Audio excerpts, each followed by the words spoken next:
for people, people go somewhere else. Yeah. We have to shift away from that idea that somebody sits in front of your website and sees this as the one website. I've got a background in radio journalism, and I realized that nobody listens to what I'm saying. And it's more or less the same with the web these days. So don't think your design is too important if people don't get what the site is about. And yeah, try to talk to people, try to understand how the client ticks. If you got a foot in the door, if you solve the problem for them, then you can start pushing your things in. But before that, you don't. And I'm hiring at the moment as well, and I'm hiring in the US. No, I'm not saying I do. I'm hiring in the US, and I'm hiring in Asia, and I'm hiring in the UK. And that's what I wanted to say, that the difference there is amazing.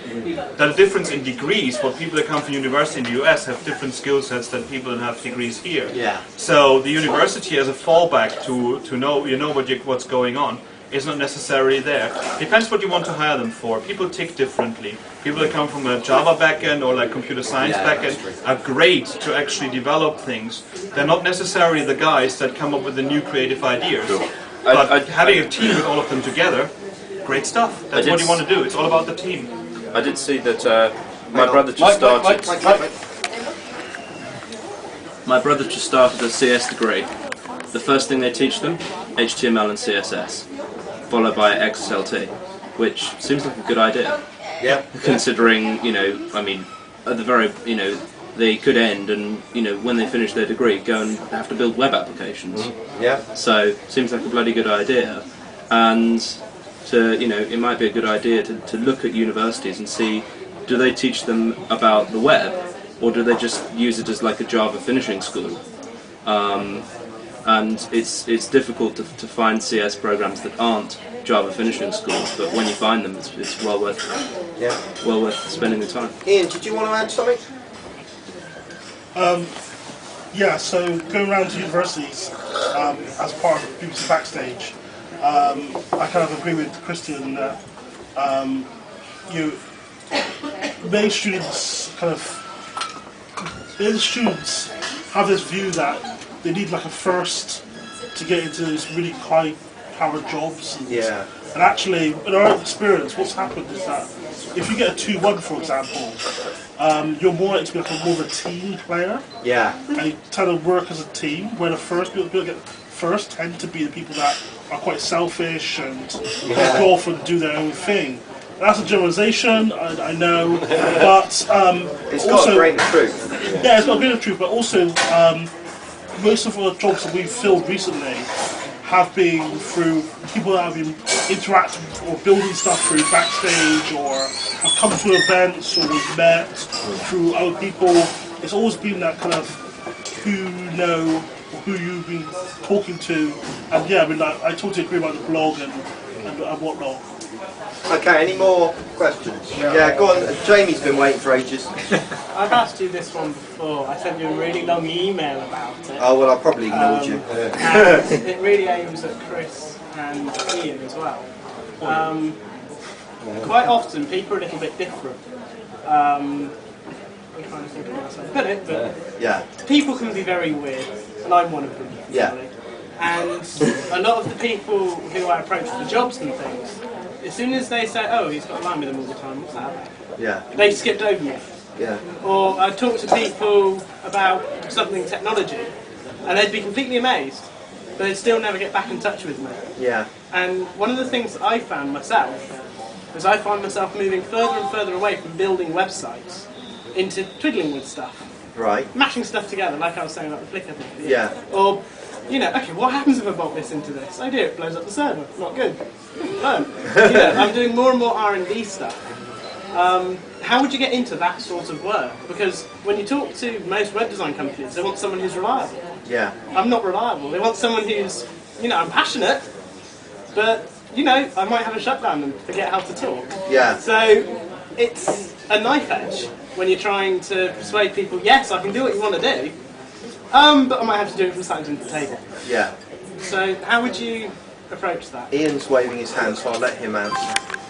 I actually think that I can talk from the BBC and Backstage is that we're starting to change the way we hire people, and the job roles are starting to change. So this clear distinction between developer and designer is starting to kind of go away, which is quite interesting. But also we're starting to see new roles. For example, we hire a sysadmin, and actually he's a student who works for us, kind of from Dorset.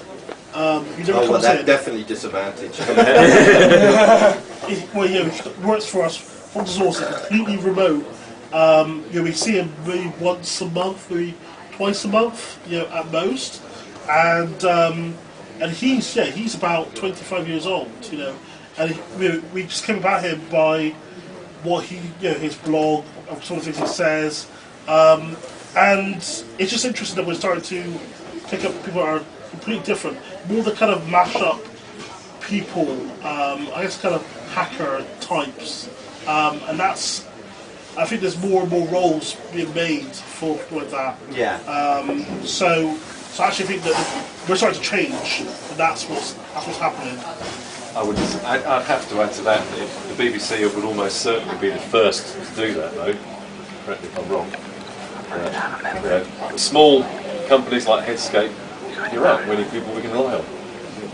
That's the way it is. But there are different ways of somebody can be reliable even if they work in a somewhat peculiar way. Yeah, that's right. I'm a kind of less extreme example of that, but I get bored very easily. I mean, how many times has my job role changed since we've been doing Headscape? I flip from thing to thing, and I don't know, 70% of what I do is crap. But then the 30% that is good is really good, and has huge value to the organisation. Now I'm not in the same situation as you, Tim, by any stretch of the imagination. But I think there is a role for people like you, but it takes the company to be flexible enough to work around your requirements and who you are. But the ultimate benefits to them is huge. It's just, it needs an organisation that's flexible enough to do that, and some are more flexible than others. And big enough as well. Helps. And big enough, yeah. I think size does make a difference. I think you would probably find yourself better off, going towards the Yahoos or the BBCs than agencies of our side. Go on, Christian. Another thing to think about there is like who has the time or who has the need to play in that field. If you said research and development, that's basically what you should look for. You shouldn't look for a web developer, you should look for some research and development. And the most amazing people that I found in this area was at Hack Days that I organized and worked around with and walked around it. Was, for example, I met some people from the New York Times at the Open Hack Day that we did together with the BBC, and they have an amazing research development team. Like, let's face it, the internet scares the main media. It's fast, it's loads of money, it's loads of traffic, and those guys actually have amazingly good research development teams. Yeah. So I would go for mainstream media. I would go for Reuters has a really good research and development team down in Canary Wharf.